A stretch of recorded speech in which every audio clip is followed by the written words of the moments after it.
Welcome to the Social Chameleon Show, where it's our goal to help you learn, grow, and transform as a person you want to become. Today, we're exploring personal growth and transformation, and I'm truly honored to have Rissa August join us to share her incredible journey. Rissa is an award-winning author, speaker, Gestalt practitioner, and patient advocate who lives with a rare pituitary disease.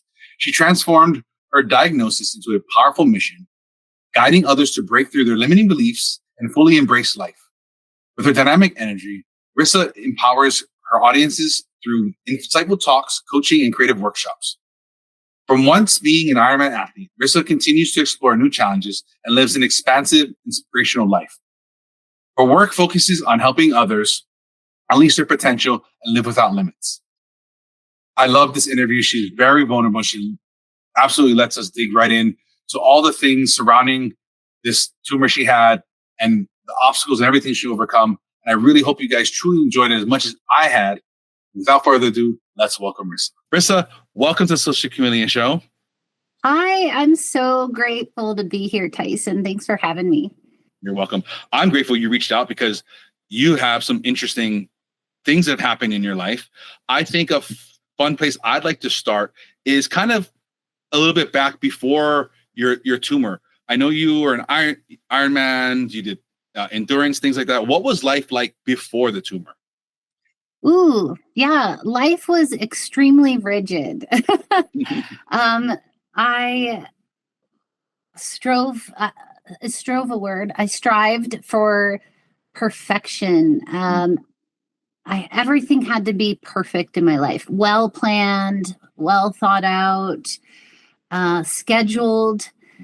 It was, again, very rigid. And so, you know, my weeks consisted of like eat, sleep, train, work, repeat. Eat, sleep, train, work, repeat. And yes, and that was my life, and that was going to always be my life. I mean, that makes sense. As a endurance athlete, you're going to go out on I know biking seems to be your exercise of choice. You're going to go on a 100-mile bike ride. You just can't jump on your bike and just head out the door. You need to know like where you're going, maybe what the weather's like. I don't know. I've never rode such a long thing, but this is what I'm thinking, right? Like you need your nutrition. You need to know, like, I've got to have X amount of calories on hand. I have to have X amount of water and all those things. So that makes sense.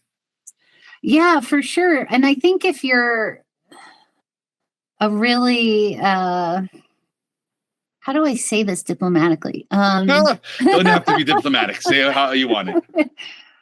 Yeah, if you're a super serious athlete that keeps striving for even better and even better and even better, so then all of a sudden it's incredible how the tweaks and the changes can be so minute, but you're still trying to reach that thing, you know, whatever it is, that PR, that faster time, that longer distance, whatever it is. So I mean, it took some rigidity and like just focus. And like I said, lots of planning.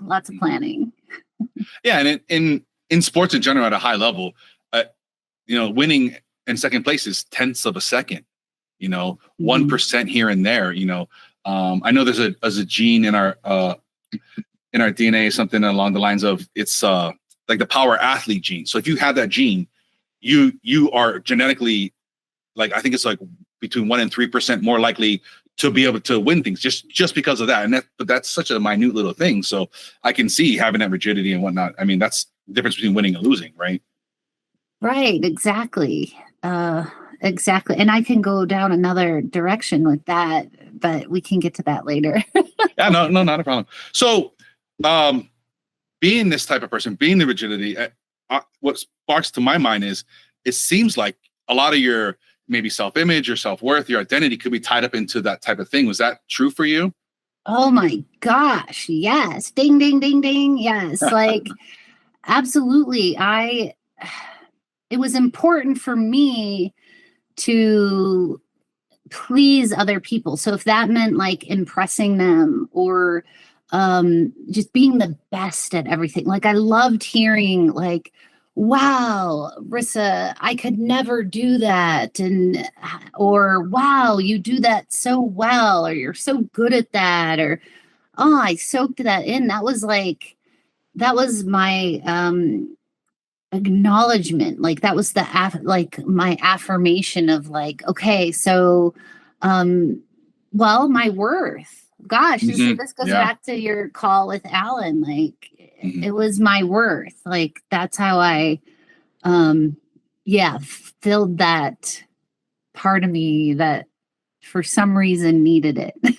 So I mean, I think we all yeah. have that, right? We have that. So you're getting praise, you're getting acknowledgement, you're getting love, you're getting whatever, right? So what do we seek as humans, right? We seek more of that, right? So you're like, listen, hey, I rode 100 miles. That's impressive to people. Well, guess what I'm going to continue doing? I'm going to continue riding 100 miles. And that's going to continue, like you're saying, to be your self-worth, your self-identity. And you start getting your life wrapped up into that. Like, I think we see a lot of that with social media and stuff like that or whatever, right? You do something funny or you do something outlandish and like all of a sudden you get a lot of views and you're like, well, what do I continue doing? I continue to be outlandish. I continue to raise the bar over and over and over again. Yeah, absolutely. Yep. And I mean, gosh, that's even to this day, from where my journey started to today, I still find myself like people saying, so Rissa, what are you going to do next? And I'm like, oh my gosh, now I got to do, now I got to top this, or now I got to do it better than last time. And I still get caught up in that sometimes. How do you deal with that? How do you manage it? How do you say, listen, I don't need to impress you. I don't need to prove to you anything. I need to just do what I need to do for myself. Ooh, that's a great question. What changed for me was, and this actually popped in my head when you were talking about athletes. We were talking about athletes striving to be better and do better, is I realized it wasn't fun for me because I was doing it for everyone else. So I started asking myself, oh, I'm getting a little emotional here. Go ahead. But I started asking myself, well, what do I want? Am I like, who's this for? Like, am I doing this for me, or am I doing this because that's what's expected of me? That's what everyone else wants. That's the role I put myself in. And now the role everyone else expects me to be in. And so I started asking me those questions, and the answer started changing. So how did you begin to explore that? What was your self-talk like? What was the questions you're asking? Were the answers you got back scary, or were they pleasant? Well, it actually it was all because of a diagnosis. Mm-hmm. And that's what changed my life for the better. And I don't know if you want me to dive into that now. You can, please go ahead. Okay. The audience knows in the intro that you had a pituitary tumor, and this is kind of what led you down the road to why we're talking now at all, really. Right. Okay. So I was diagnosed with a tumor at the base of my brain and a rare disease that essentially destroys the body over time. The disease is called acromegaly, and it dumps excessive growth hormone into my body and eventually, destroys everything. So, hormones are not to be messed with, is I guess what I could say. But yeah, so I suddenly, about 8 years before diagnosis, I started realizing there was something off in my body. I was an athlete, so I was very in tune with what was going, and I was very like holistic and healthy. Like I had a very healthy lifestyle as far as what I ate for food and what I put into my body.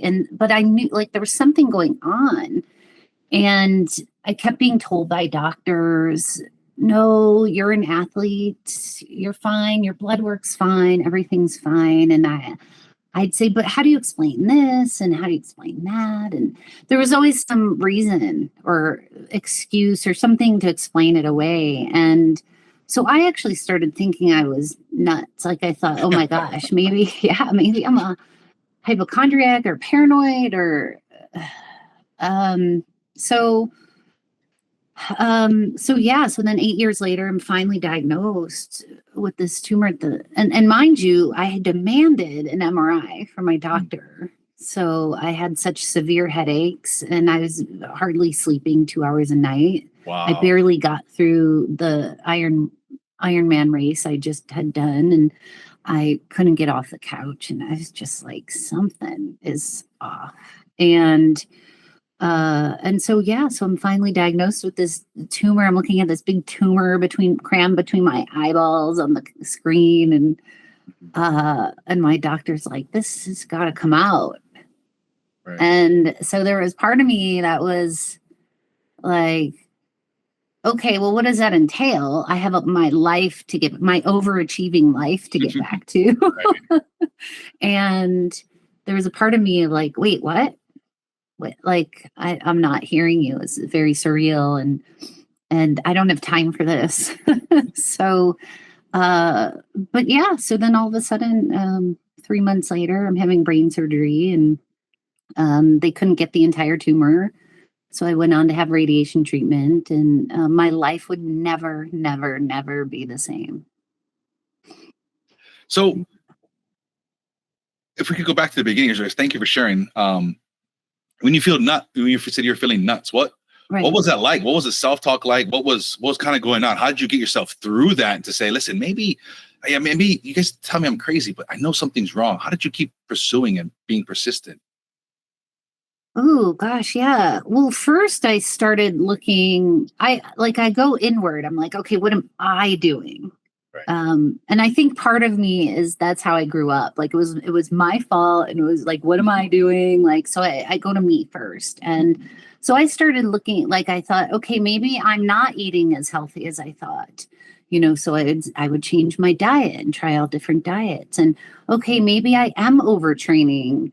I think I even fired one of my training coaches, because I thought she wasn't scheduling me appropriate workouts. I really started looking at my lifestyle, but nothing was working. I actually felt like I was getting worse. Oh. And so someone who actually never goes to doctors, I kept going back to my doctor. And then I kept getting other second opinions, and I started doing a ton of research online. All signs kept pointing to thyroid, but my thyroid blood work was coming back normal, and I just kept going back to the doctor. She kept asking or telling me I'm healthy and I'm fine, and she's not worried. And so one day, I think it was, I used to be the type of person to not cause waves, just keep quiet, and, someone in authority knows best. And this goes back to your conversation with Alan a little bit too, but sure, I just did what I was told. But there, again, this moment in my doctor's office, it must have been some kind of divine higher power or something, was like, don't take no for an answer. And so I asked her an MRI, and I just I barely got it out. I'm like, can I have an MRI? And she's like, no, I don't think you need one. Oh. And I was like, I don't know. I just feel like a peace of mind. There's probably nothing wrong, but I'll have at least I'll have peace of mind. And she's like, no, they're really expensive. And, I just think you don't need one. Right. And so I was like, okay. And I sat back, and she turned around, and she's working on her computer, like typing in whatever they're typing in. And this is where I think, like, I don't know, my dad, who's crossed over, someone came in and said, get that MRI. And I just said, you know what? My deductible's met. Please order me that MRI. Yeah. And 1 week later, I had one sentence from her saying, you have an enlarged pituitary, go see an endocrinologist. And wow. That was when my life began changing. Yeah, but I knew a little bit about the pituitary before we came to this conversation, and I did some research yesterday. But it makes sense why you had a hard time with with the pituitary. It controls the thyroid, it controls the adrenal glands. It can have an effect on reproductive organs. So I could see how you had a hard time, and people had a hard time, especially as an endurance athlete.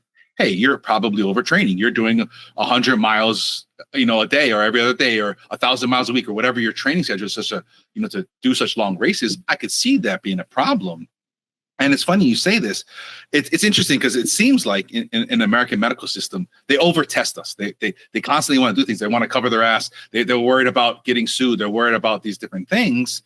But then I keep hearing lately, not just from you, from my podcast guest, Alicia, she had the same thing. The doctors were like, I don't know about this. We should be doing these tests. My daughter was in a car accident the other day, and she's like, do I need to get x-ray? They're like, I don't know. Maybe, did you want one? She's like, what do you mean, did I want one? She's like, my ankle is killing me. She's like, my ribs hurt. And they're like, well, so it's interesting. It seems like that we've kind of slid maybe back a different way or something like that. But I keep hearing this from people that my guest Alicia, she's got some other things kind of going on.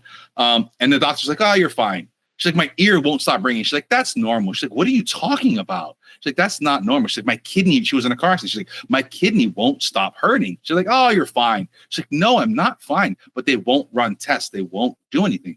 So it's very interesting that you got a similar experience. Yeah. Yeah. And like you said, like I'm hearing it more and more as well. And that's how I went on to become an advocate and really start using my voice. Mm-hmm. And that's a thing I realized during COVID times. I really, not that health was never in my own hands, but what I realized at that point, I was like, your health is your responsibility, 100%. Nobody's going to come to save you. And like you're saying, it sounds like nobody was really trying to help you. It's like you had to help yourself. You had to force the issue. And I think a lot of us, like you were saying earlier as well, too, you're like, listen, you're the expert, you're the doctor. I guess you're right. But we've got to take that into our own hands because our health is our responsibility. Absolutely. I couldn't agree more. And I think it's also empowering. Like we've somehow become so disempowered. Yeah. Like, they must know. We don't know. And it's like, wait a minute. We live in these are vessels every day. Like, right. We actually do know, but we've somehow gotten away from that. Mm-hmm. And I think also a part of that too, from what I kind of see is, I think people are the human body is so remarkable. It can just get used to anything, right? You can just get used to sitting and you feel fine. You can get used to eating like shit and you feel fine, right? And it's until you're really sick or you go the other way, you're like, oh my God, this is how I'm supposed to feel. So we can get used to so much as a human. Oh my gosh, definitely. Yes. Yes, I couldn't agree more. And so, and for me, once I had that taken away, I realized, oh my gosh, like how precious, our bodies and how well we take care of them, how important that truly is.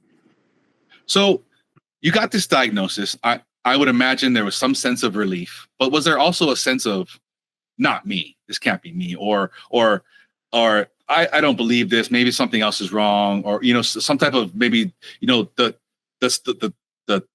what is it, the 5 steps or whatever of denial? Did you go through any of that? How did that kind of work out in the beginning? Yes, that's a great question too. So I definitely, validation felt the most important for me at that moment, sitting in that endocrinologist's office.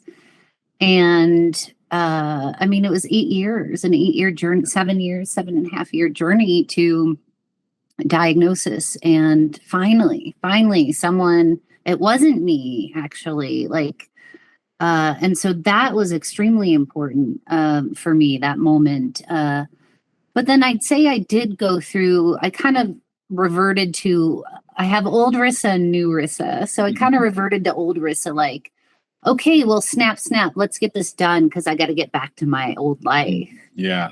And so there was maybe that denial of, well, okay, this isn't going to be a big deal for me because I'm strong. I take care of myself, all the things. And so I just need it done. Mm-hmm. And so there was that denial. And then there was huge grief with it. I really struggled with letting go of that perfectionist. Like I was good at everything. Mhm. I mean, listen to me say that. Like Yeah. that's what I thought. I was good at everything. And now what am I? What am Mm. I now? I'll no longer be able to do an Ironman race again. I can barely walk around Costco for an hour. You know, I started forgetting things and making mistakes. I never made mistakes in my work. And so I started getting a really big dose of my humanity. Like, Humble pie. and yes, and I was extremely humbled. And again, that was really the turning point of me stepping into new Rissa and becoming a better version of Rissa. 2.0. I like Yes. What was the self-talk, or how did you pull yourself through that? And that's a lot. You're challenging your self-image, you're challenging your self-worth. All those things have just been instantly shattered. But then there's relief. How did you push yourself through that?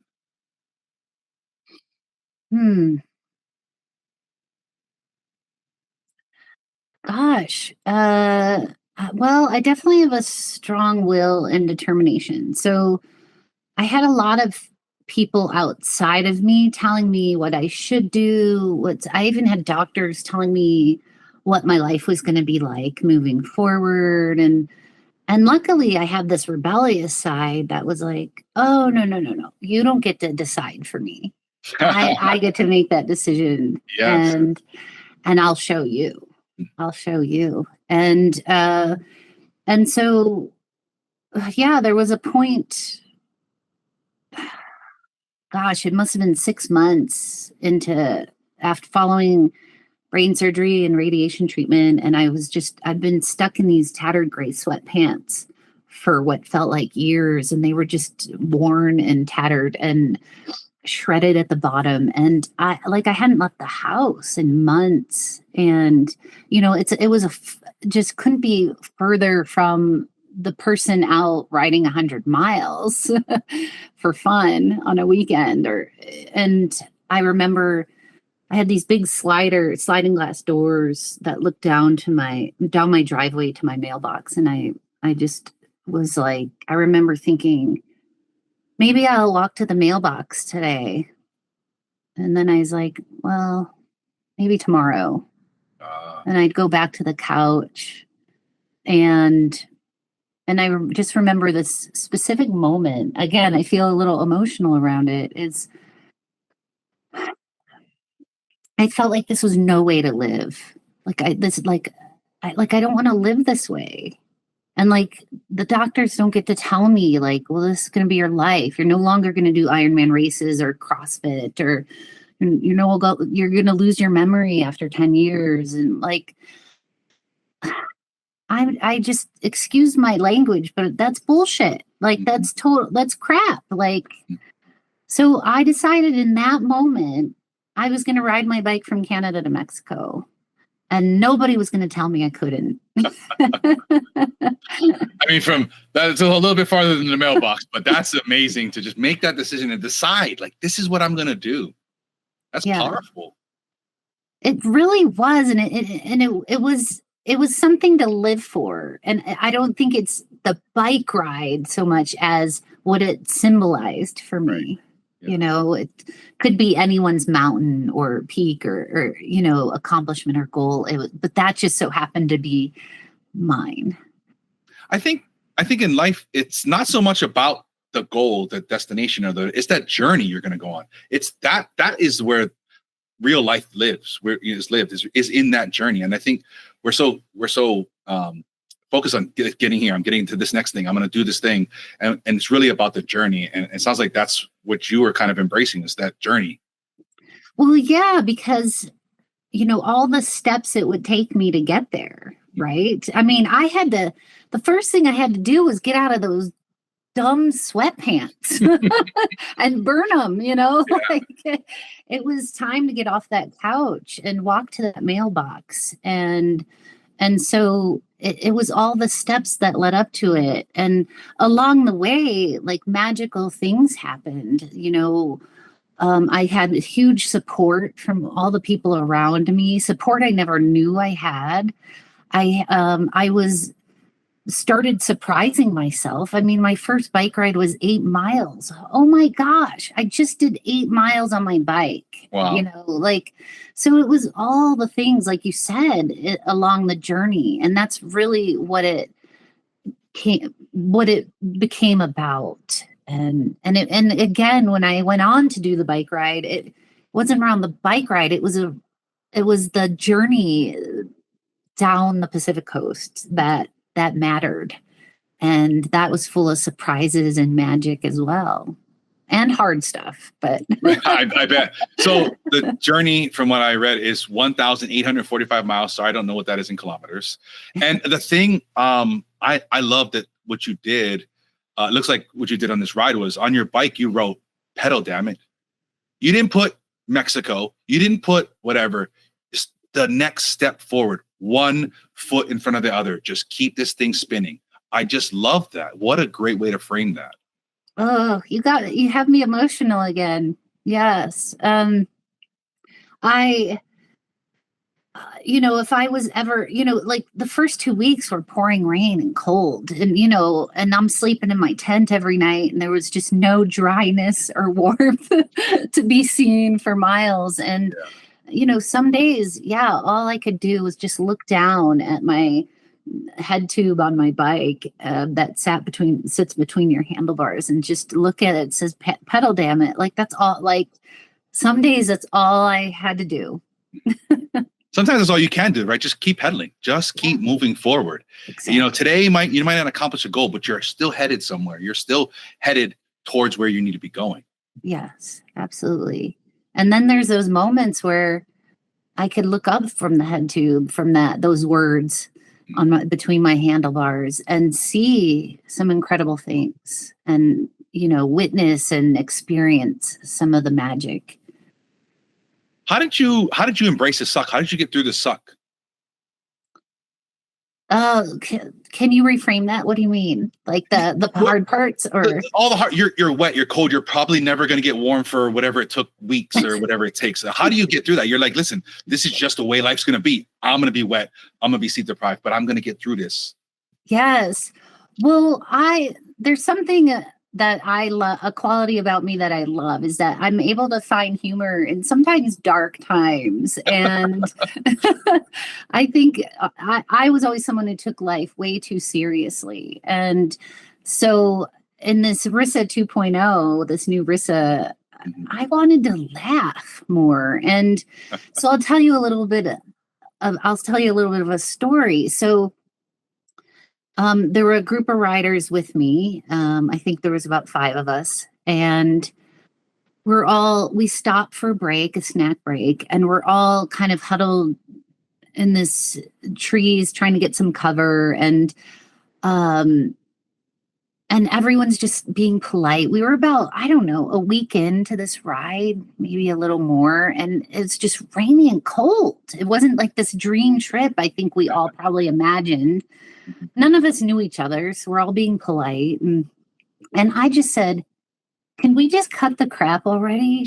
And can we just swear? Like, This sucks. Yeah. And I got everyone to scream the F-bomb, because out of like release of like, and then it turned into laughter. And then we all hopped on our bikes and we just laughed the rest of the day, saying these swear words, and we'd chuckle if someone rode past us swearing. And it was just, we just like found the humor in the hard times. That's gotta be, it's probably so much relief from the other people thinking the same thing you're thinking, like, God, this sucks. It should have been this. I dreamt of this. And we get stuck in this thing of what we expect things to be, instead of embracing them for what they are. Well, definitely. And, and then it's important to know too, that you don't have to stay there. Like, you can acknowledge it. And then, like you said, keep moving forward, keep pedaling. Like, okay, this weather sucks. Let's scream it out, and then let's keep pedaling. So, and I think that's a really good, it can be translated into life. Like, we don't have to not acknowledge it, or like realize, okay, this really sucks right now and it's crappy, but my mantra is, well, what can I do? Well, what Right. can I do now in this moment? What am I capable and able to do now in this moment? What can I do? See what I did there? I took the word can Right. and took each letter from the word, and my mantra became capable, able, now, can. What can I do? So I stopped focusing on all the crap and what I couldn't do and what sucked and what I'm told I shouldn't do. And I started asking myself, well, what can I do? And so I think in life, like that's where you get to, like, okay, this sucks, but what can I do? Where can I go to keep moving forward? And that's a hard thing for people. Like, it's easy to just complain or stay there, but I tell people a lot of times, okay, that's great. Now, what are you going to do? So, what is your response to that question? Like, what are you going to do now? What are you going to do? How do you start doing instead of just staying in that complaining phase or staying in that spot? Or does this make sense? Right. Well, I think it's probably a different process for everyone. For me, I started shifting my perspective. I stopped looking at obstacles as like roadblocks. Like, okay, well, for example, in Santa Barbara, there was a wildfire and they closed 30 miles of the road. Oh, wow. And I got really mad and pissed off about it. And this sucks. And this ruins my plans. Well, we just found a route to go around. So I started looking at obstacles that way. It's like, okay, it's just something I have to either go around, go over, maybe go through, go under. Maybe I can push it out of the way. I don't know. I even had thoughts of, well, can they stop me if I, ride through the barricades in the cover of night, but Right. So I think it's a matter of shifting your perspective of like, wait a minute, maybe this is actually an opportunity for you to look at things differently. Maybe you're not supposed to go forward. Maybe you're supposed to pivot a little and go diagonal or go right or go left and so I think it's just actually an opportunity for us to look at things differently. That reminds me of this Stoic quote I love. I believe it's from Marcus Aurelius. It says, "The impediment to action advances action. What stands in the way becomes the way." Ooh, I got to spend some time with that. Yeah. And That's a good one. Yeah, Ryan Holiday kind of coined the phrase of the obstacle is the way. That's how he summarized that into that. But it's interesting, right? Like you're saying, like this obstacle is the way. The fire was the way. You probably rode that route in a way nobody ever will because the fire was there. And you experienced that in a way nobody will experience. Oh my gosh, I love that, right? Mm-hmm. I got to have a whole different opportunity. Like that. Yes, exactly. I love that so much. But that's what you're saying, right? If we take this can phrase and we reframe it, right? And we bring the power back to us and we say, yes, this sucks. Yes, whatever. My dog died, my family's died, I'm sick, I have a tumor, and say, okay, great. Now what do we do? What's the action step?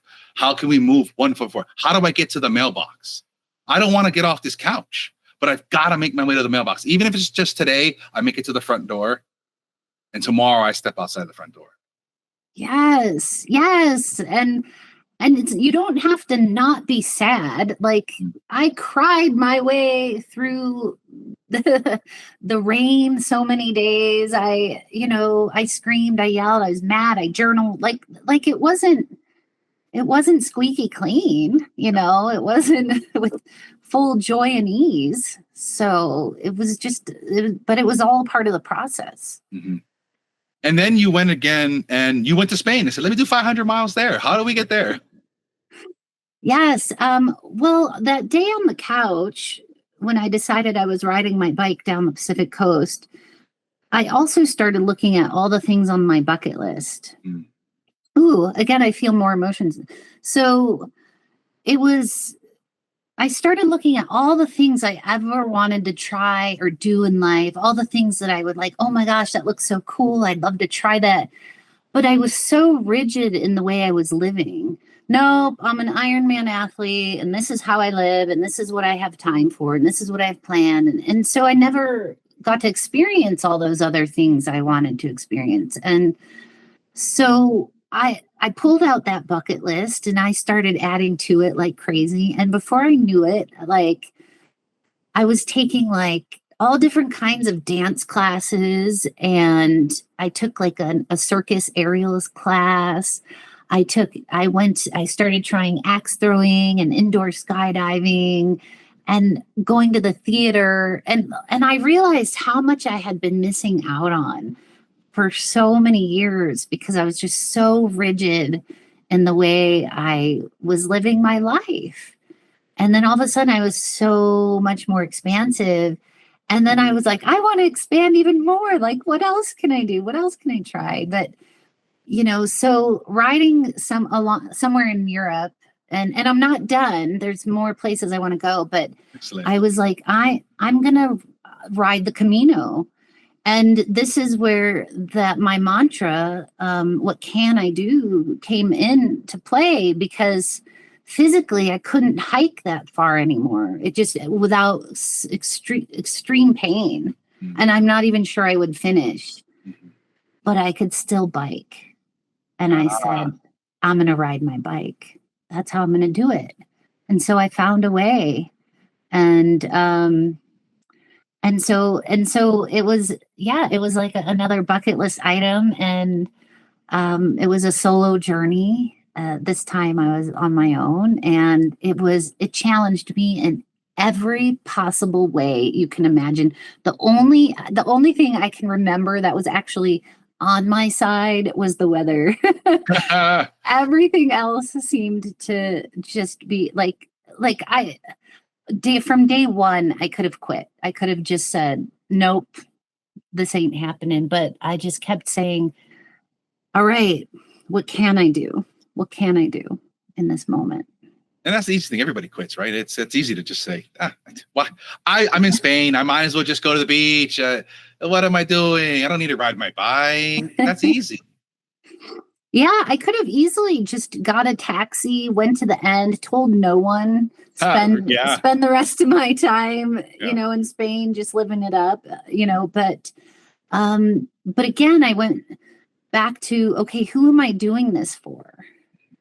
Well, I'm doing it for me. It was on my bucket list. I wanted to do it and I wanted to accomplish it. And so I had to start shifting my perspective. Like, instead of thinking about the end, like the end of, I think it was 740 kilometers. So instead of thinking like at the end in Santiago de Compostela, I was like, okay, I got to get through tomorrow. So like, how can I set myself up tomorrow for success? Like, what can I do? Okay, I'll map it out really well. I'll figure out where I can stop. I'll make sure I have enough food. Like, it was just one step at a time, one day at a time. Just pedal. Damn it. So if you had a friend or a client or somebody that you could hear like they need a shift, how would you talk to them about making that shift like you made?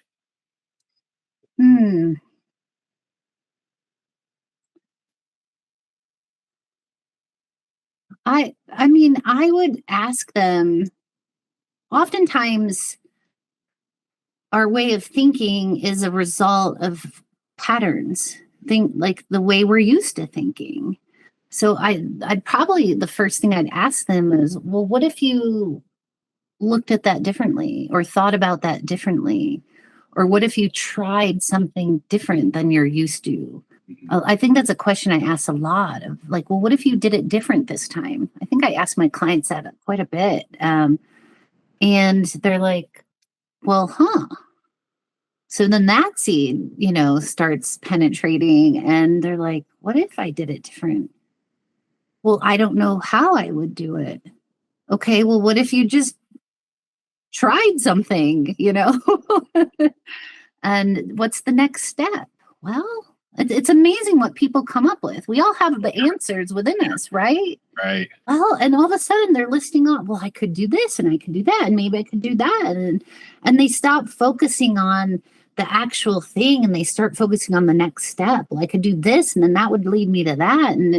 And all of a sudden they're empowered. And they're like, wait, and they're like, thank you. And I'm like, no, you came up with all the answers. Right. And so, we are way more powerful than we think. It reminds me of a question I saw on your website that says, what if we unlimited ourselves and opened up to possibility? I love that. Unlimited ourselves. What a great phrase. Can you expand on that a little bit? Yes. Well, I mean, I remember it's kind of stems from actually being in a therapy session and trying to figure out who I was now. But I was afraid to be who I was now. I was afraid that the person everyone was used to, like, no one would accept the person I now was. Arissa 2.0. 2.0. And I remember grabbing my chest and saying, I just want to unleash. And that became my handle, Rissa Unleashed. And I remember that, like, that represented like all the places in my life I was limiting myself and all the limiting thoughts I had of, which a lot of times aren't even our own. Like, we somehow pick them up along the way. But like, I just thought, and then there were times where, like I said, doctors were limiting me and other people, oh, you should rest, or you should do this. And I was just like, no way. If I start listening to that or listening to my own inner limiting voice, like, then I'll just still be in the gray sweatpants on the couch. Right. Right. So I wanted to, like, unlimit. I believe I can have a limitless life, and so I wanted to unlimit myself from any of those outside beliefs, my own, sabotaging beliefs, and life can be what I want it to be. I get to choose the lens I view my life through. Like, I get to choose that. Yeah, that's lovely. I that, like you're saying, right? So much of the things we think and we believe is because somebody else imprinted onto us that, right? From probably from childhood, well-meaning people that just love you to death, your mom, your dad, your grandparents, whoever it was, and why do you put your shoe on shoe first? Because somebody said, not that foot, the other foot. And from that, you don't even know why you do that, right? There's so many things we do. They're all habitual. They're just all a part of that. And having that freedom, just like, I don't need to do it this way. I don't have to do it because you did, because you were scared, because you failed. Doesn't mean I can't experience failure. Maybe I'm going to fail too, but I'm going to experience that, right? That's so powerful. Oh my gosh. Yes. And then who gets to decide what's failure and what's not? Right. Like, right. To me, it's just like pivoting or redirecting. Like, okay, that didn't go according the way I thought it was going to go. So I'm going to try it this way. Like, but I no longer see it as failure. It's actually a learning opportunity, right? Yes. Yeah, whatever you frame it to be, right? If you think failure is failing, then hey, if you think failure is learning, that's whatever your belief is. And so I think makes me think, when do we realize this in life? All the things you should have tried and all the things I wish I would have did. It's when you're dying or when you get a diagnosis like you had, and it's like, fuck, now I have a tumor and I didn't do anything because somebody else told me not to do it. Or I'm on my deathbed and I'm counting down the minutes and fuck, all that shit everybody told me not to do. I wish I would have just tried it. Yeah. Well, one, I love that you just said the F-bomb twice. I'm a big fan of the F-bomb. So that's my top words right there. Yes. Well, I couldn't, it's like that Lewis Carroll quote from Alice in Wonderland. I can't go back to yesterday because I'm not the same person. And I might not have said it exact verbatim, but like, and I always love that. Like I can't go back to yesterday.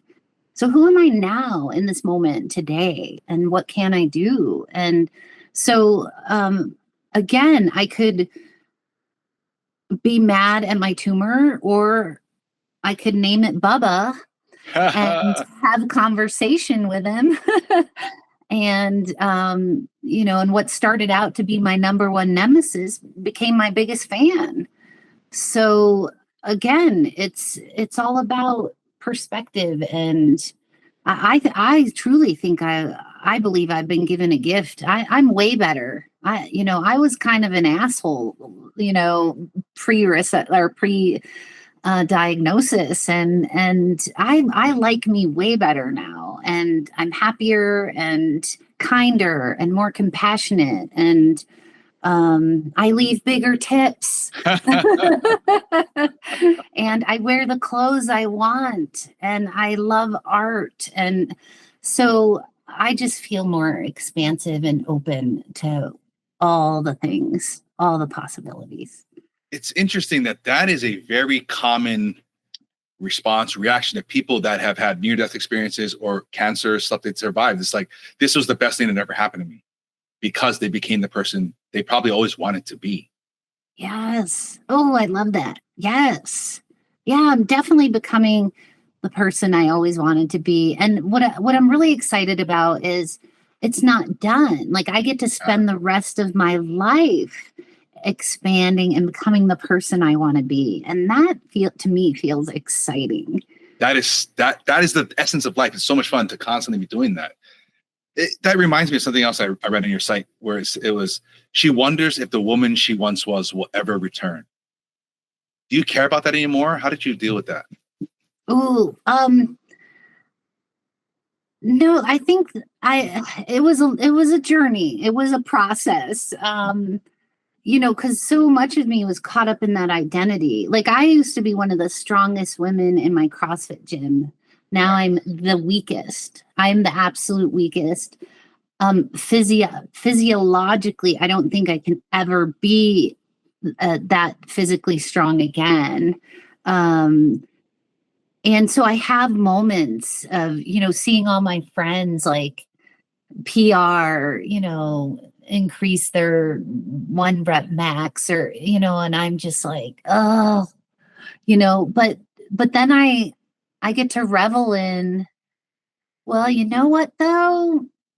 At one time I was back squatting 210, and that's pretty badass. Yeah. So like, and I've had a big life. I've traveled a lot, and so I can either focus on what I can no longer do, or I can focus on all the things I've actually accomplished and have done. And it's pretty cool. I've really had a big life. I've really had an amazing life.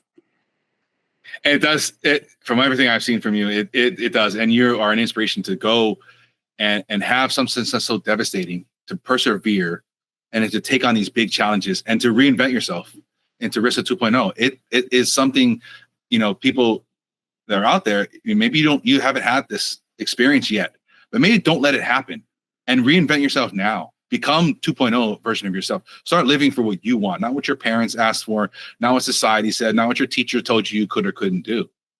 Oh gosh, exactly. And it doesn't have to be an 1,800-mile bike ride. Just take the cooking class you always wanted to take, or learn to paint or draw, or make sure have coffee with a friend like every other week. It could be anything, but start taking those steps toward the person you want to be. And I mean, watch your life unfold. It just takes one step, and then all of a sudden you have this incredible path ahead of you. Yeah, you just need that momentum. Mm-hmm. When you were diagnosed, maybe even when you were sick, now knowing what you kind of know with the pituitary and these different types of things, was there something you think maybe you ate, or your work or something? Because I know there's chemicals that could be involved, and pesticides and plastics and stuff that they think kind of lead to some of these things. Is there something you maybe identified, or something you thought about in that realm? Oh my gosh, this is really interesting that you're bringing this up. I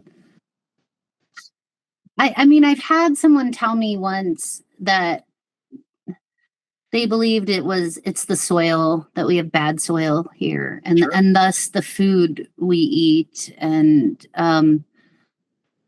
but if you ask, it was a medical intuitive who told me that. But if you ask a traditional like a conventional doctor that they'll say they You're don't, crazy. they don't know. Yeah. They're generally So- recognized as safe. It's okay if you have glyphosate. There's nothing wrong with it. A little bit of mercury is just fine. right.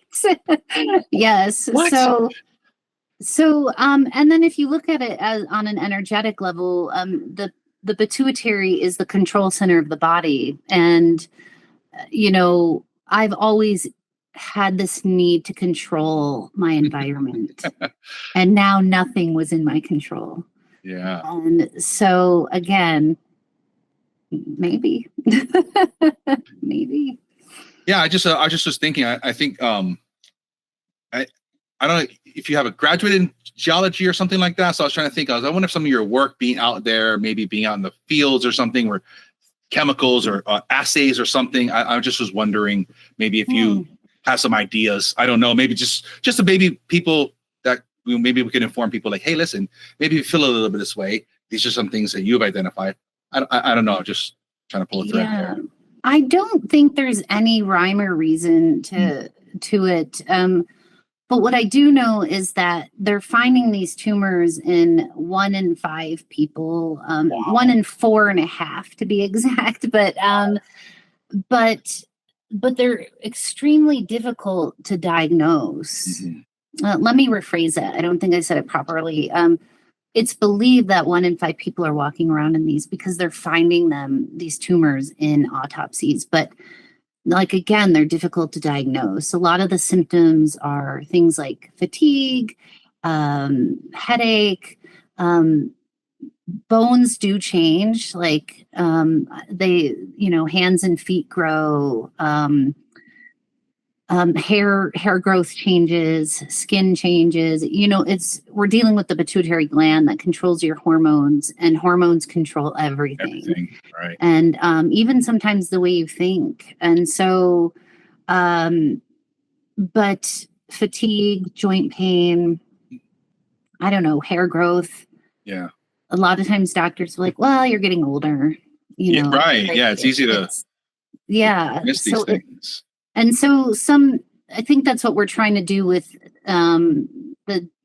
there's more diseases than I can count that are associated with pituitary tumors. But with my disease, acromegaly, it's not always obvious. Sometimes the features change, the facial and body features, but on some people it's not obvious. And so again, it becomes difficult to diagnose. And it could it could be a matter of a blood test. And so I'm working with some organizations where we're trying to get a simple blood test added to the basic metabolic panel that we often get from our annual visits with our doctors, with our primary cares. Yeah, I know. From my understanding, Tony Robbins had a similar thing, which made him grow really tall and big. So he has this. I have the same disease that he has. Right. And so for him, from my understanding, didn't really do nothing to him, maybe as severe as you have had it. Well, he's an example, and I'm trying to tread lightly here. He's I can't say what his internal symptoms are, but physically, if a doctor saw him, he would have the obvious signs of the disease. I don't know how it's impacting him otherwise, but he's spoken about it a little bit here and there. From my understanding, what he said, it hasn't really had an impact on his life. But like you're saying, who knows? Because you could have these things that seem benign, it seem normal, like, oh yeah, I'm tired, I'm getting older and whatnot. And really, it's actually a problem. Yeah. I mean, I went from running marathons for fun, and now like I said, I can't walk around Costco for too long without being in pain. And when you go to Costco, like, you want to spend a good 2 hours there, right? Right. Yeah, if you can't enjoy Costco, what's the point of living? Exactly. How do you keep pushing forward? Like, it would be so easy, and I don't think anybody would blame you if you're like, yeah, she sits on the couch now. I get it. I would too. How do you just keep pushing? I mean, I definitely have my moments. I just went through a rough few months being on a different medication that I was really struggling on. And I mean, I really, man, support, reaching out to friends, some kind of therapeutic support, and going back to finding that spark inside of me. We all have it. We all have a spark, and sometimes it just needs it needs to be fanned, like it needs, or reignited. So again, I kept trying things like, okay, that's not working. Okay, what can I try next? And I just go back to the things that light me up, that relight that spark. And it's not always easy. And on the days it's not always easy, maybe I don't get out of bed, and that's okay. Maybe it's okay if I stay in bed all day. Actually, what a luxury. We should all do that more often. Put on Netflix and binge watch a show and eat my cookies and milk in bed. Like, so I've heard of a new trend along that lines where you can get this thing. They have hotel rooms where you can just rent for the afternoon, and people just go and lounge around. So interesting. That's fun. Yeah. Huh. Yeah. That sounds like a lot of fun. I'll put that on my bucket list. I believe that the website is daypass.com. If anybody's interested, I'll link to that for you guys, and you guys can check that out. Yeah, and I also think it goes back to also like kindness and giving. Like, I actually I haven't been on my bike since Spain. I got back from Spain in June. Okay. And I was like, I don't want to see this bike ever again. It was such a challenging trip. And I got on my bike, my friend and I, on Saturday. And I was like, I don't want to go over 20 miles. I 20 miles. And so we rode our bikes to a pumpkin patch. Oh. And I filled my saddlebags, my panniers, with mini pumpkins. Mm-hmm. And I just started handing them out to people on our bike ride. Oh, how beautiful. And it was just like, happy Halloween. Halloween's my favorite holiday this time of year. I love the fall. And man, did that fill me up. And I was just like, oh my gosh, I'm back. Like, I'm back to that place of just feeling full and full of joy. And now I like my bike again. Something that made me think about something when you were talking about this was, I also like to see people be like a cheerleader, a champion for your friend or your loved ones or your family that wants to do something. It's like, stop putting them down and like, go do that thing, and be people's cheerleaders. I want to see more of that. Yes.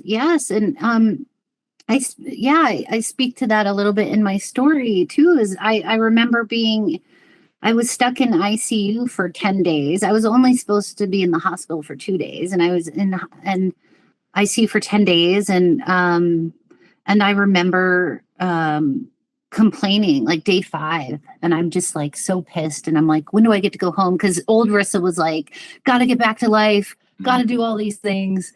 And my doctor comes in and this moment, like, I'll never forget this. He said, you can look at it as a matter of perspective.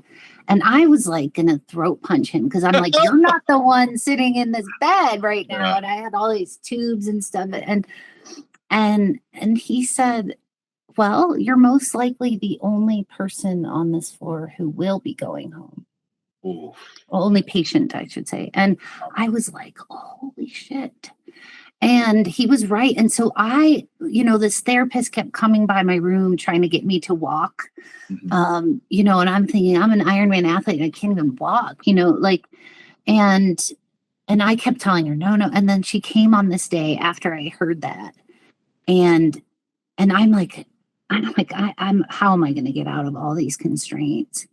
which became a huge metaphor for me. And she was like, whatever, we'll unhook them all. Like, it was no big deal to her. But I had this idea of like, no, I'm stuck in this bed. And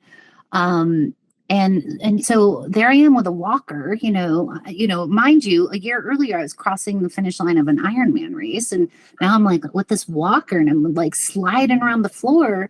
And all of a sudden, all the nurses and the doctors and people were just cheering so loud for me. Oh, it's amazing. And they don't know who I am, like, right? And so again, I feel emotional over that, but it's like you have cheerleaders out there that you probably haven't even met yet. Mhm. There's people out there rooting for you. And so I'll never forget that. That there's always a cheerleader out there for you. What a beautiful story. And if there isn't, you be one.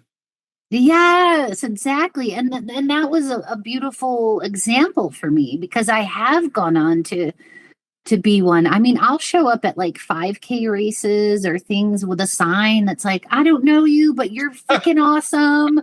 Or, hey stranger, you're amazing. Keep going. That's how I live my life now. Everyone is amazing and awesome. And I, it's no longer about you're awesome and I'm going to beat you at that. Or I'm going to be better. The old Rissa who was just kind of the one upper, like, oh gosh, even talking about her, I'm like, ooh. So, and now I like genuinely like want to build people up and support them. And so, and again, that's part of where that joy comes from. Like when you say, okay, like some of the days, if I can't get out of bed for me, okay, I'm maybe getting out of bed for someone who needs me. Maybe that's what needs to happen today. I don't know. Yeah, there's power in that, right? Giving yourself up to service or to something like that, where you lend yourself. Like, listen, okay, yeah, maybe I can't do this today, but I committed to this. I got to show up for this other person or this other situation where they're in much dire situations than you possibly are. Yeah, I mean, oftentimes it could get us out of our own crap. It could help us shift our own perspective of the circumstances we're in. Yeah, it's a whole lot easier to be grateful when you're looking at somebody else's life and like, yeah, dang, like, wow. I mean, so much of the things that, we wanted for and we wish for, we have now are just thrown to the wayside. Our homes are filled with these things. We yearn for them and you get them. And then you're like, yeah, okay, what's next? Yeah. Yeah. So this incredible journey you've been on, if you can think of one thing, what is the greatest lessons you've learned so far? Oh gosh. First one, no one gets to tell you what you should or shouldn't do or what's not possible. Like you get to choose. Yeah. You get to choose that. Don't limit yourself. Again, I couldn't hike the Camino, but I could bike it. So find another way. If you can't go through it, go over it or around it. Don't limit yourself. And 3, we have more power than we think. Oftentimes it's just a matter of tilting your head and looking at it from a different perspective. Yeah, or just coming up above it and detaching yourself and looking from 10 or 5, 15,000 feet and saying, what's going on down there? If I just get above this problem or situation, I'll have a whole new perspective. Right. And then ask yourself the question, well, what can I do? What am I capable and able to do now in this moment? Absolutely. See where it leads you. Yeah. Yeah. Is there any habits you've recently added or removed from your life? Habits. Well, I've definitely become really good at doing the things that feed my soul. So, when I used to train for Ironmans, I think I was enjoying being out there in the rain running 22 miles. God, no. It was lonely and I was hungry and bored and it was hard. so now I find things that bring me joy. You know, I do the things that bring me joy. And I've also learned to let go of, you know, like I said, I was so stringent on plans. Well, this is the plan. Like, this is how it has to go. And now I'm way more laid back about, okay, well, this was my plan for today, but this is what happened.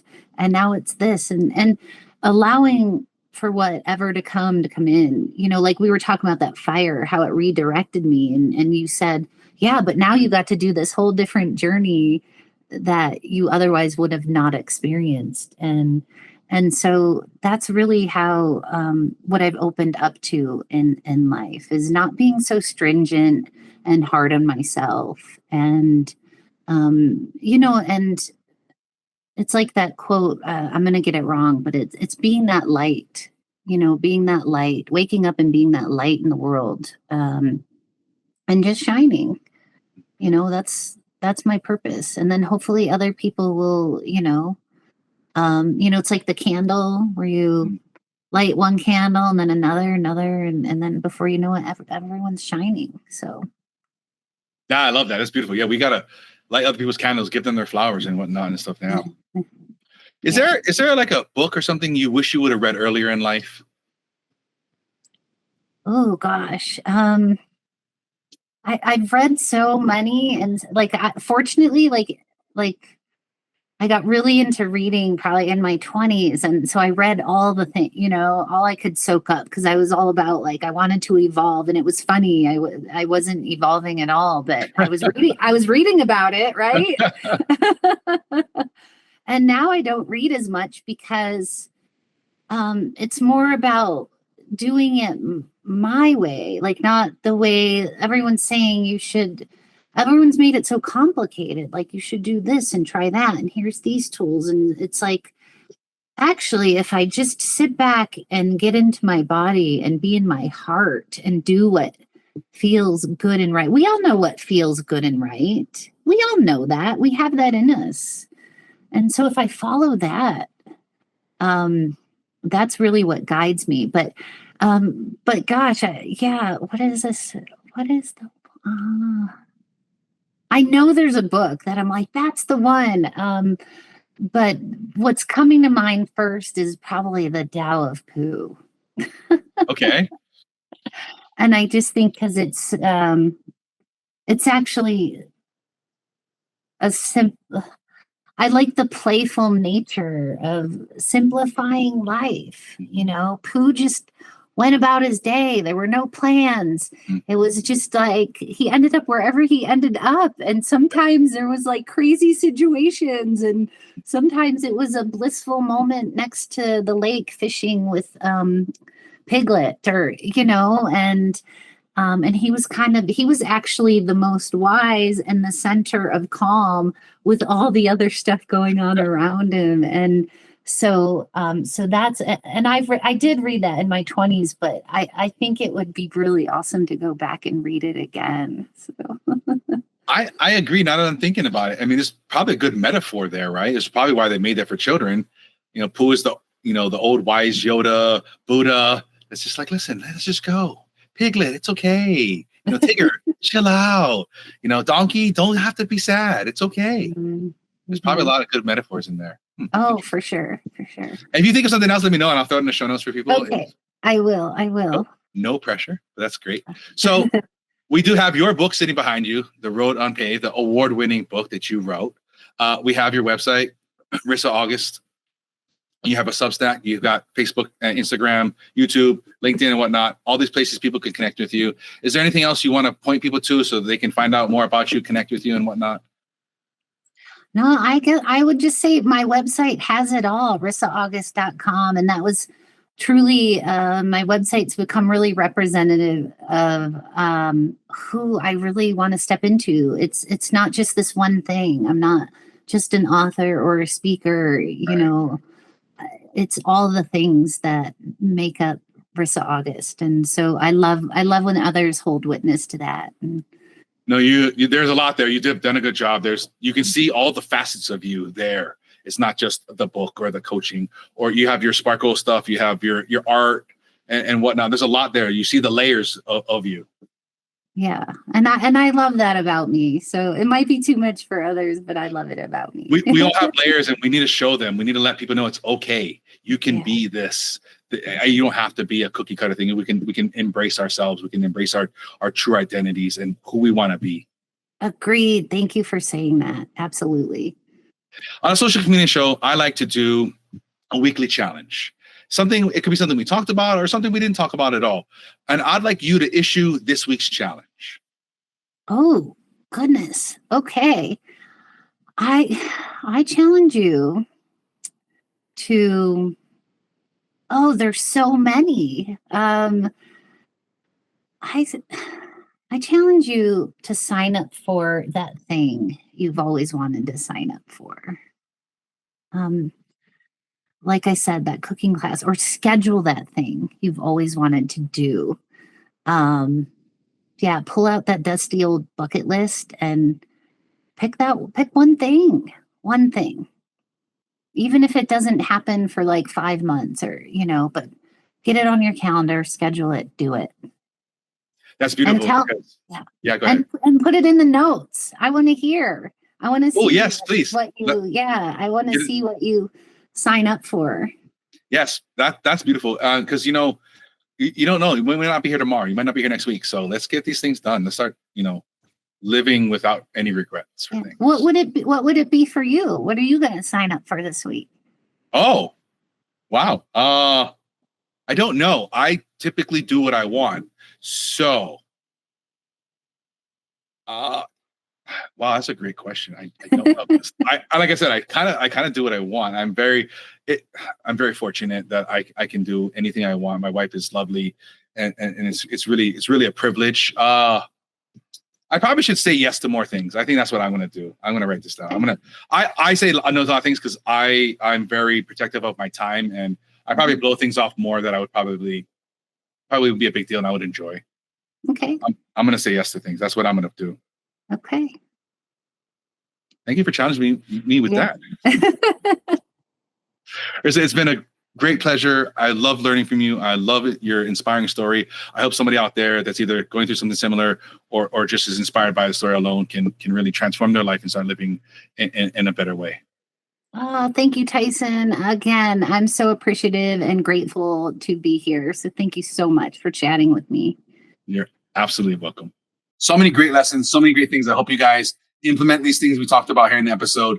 Be people's cheerleaders. I think we need a little bit more of that in this world. And don't let anybody tell you what you can't do. At least try and at least fail. That's all we can ask. And somebody that could use this message, somebody that maybe needs to take a little bit more chances, maybe needs to fail. Share this with two other people. Maybe you guys join together and you guys start doing some stuff together.